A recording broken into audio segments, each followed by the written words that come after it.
Salut à tous et bienvenue sur Psychose pour ce nouveau tuto concernant les différences hommes-femmes au sein du couple. Alors si vous avez vu la vidéo de la semaine dernière, vous savez qu'il existe déjà des différences génétiques et biologiques entre l'homme et la femme. Évidemment, on ne va pas encore y couper, ça va avoir des conséquences.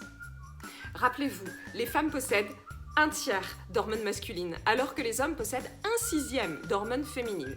Cela crée donc des disparités assez évidentes. Mais il n'y a pas que ça.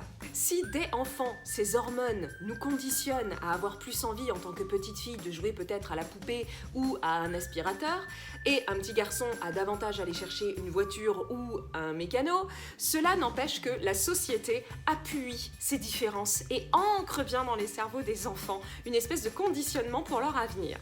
Là, c'est bon. Allez, on va. Aujourd'hui, c'est le jeu du shampoing.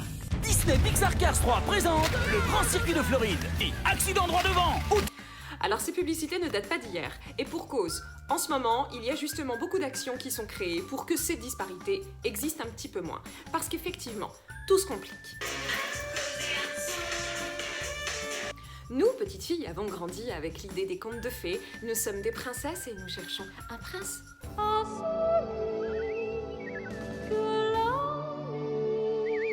Bien sûr, nous avons cette base génétique qui nous pousse à tout ramener vers notre intérieur. Et donc, à part parler aux oiseaux et attendre que le prince charmant vienne se battre pour nous, ma foi, en soi, nous n'avons rien à faire.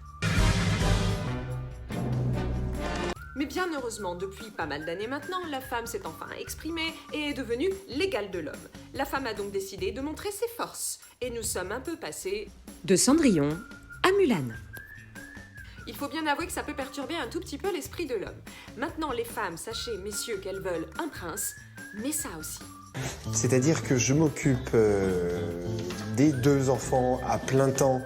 Alors évidemment, comment est-ce qu'on peut construire un couple avec toutes ces différences et avec toutes ces incompréhensions?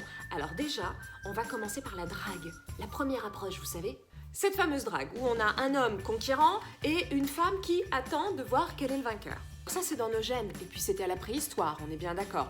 Maintenant, messieurs, il va quand même falloir comprendre qu'il y a 2-3 trucs qui ont changé. La première, c'est que si les femmes parlaient aux oiseaux avant et n'avaient rien d'autre à faire, en fait, elles ne sont pas là à vous attendre. Je vous aime.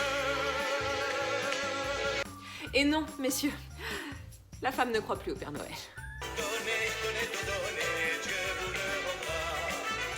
Maintenant, les femmes, effectivement, on veut tellement de choses différentes. On veut un prince, on veut un homme fort, on veut un homme qui nous parle bien. En même temps, on veut un homme quand même avec beaucoup de caractère. C'est super compliqué. On les a bien perturbés, ces messieurs.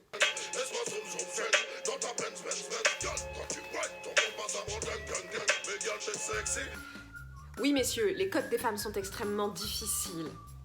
Mais pour autant, on veut quand même encore être des princesses.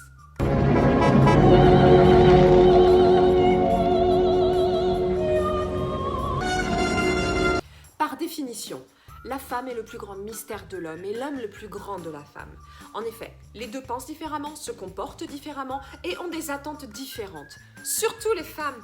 Et oui, encore une fois, j'en suis une et malgré tout, je suis bien obligée d'admettre que la femme a énormément d'attentes envers l'homme et qu'elle considère qu'il y a beaucoup de choses qui devraient venir naturellement, alors que l'homme, il se pose pas la question une seule seconde et qu'en gros, il attend juste qu'on lui demande de l'aide. Très souvent, la compréhension peut venir de là. Et puis après, il y a encore ces différences génétiques qui vont créer des situations qui peuvent être assez rigolotes, mais qui vont encore compliquer les choses dans nos rapports hommes-femmes.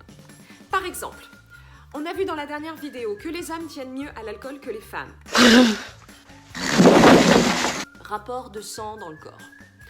Ce qu'il faut savoir aussi, c'est qu'un homme qui boit va voir baisser sa libido, alors qu'une femme qui boit va la voir monter sa libido.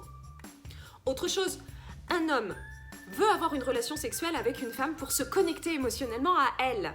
La femme, c'est le contraire. Si elle n'a pas cette connexion émotionnelle et si elle n'a pas cette symbiose avec l'homme, eh ben elle veut pas de rapport sexuel.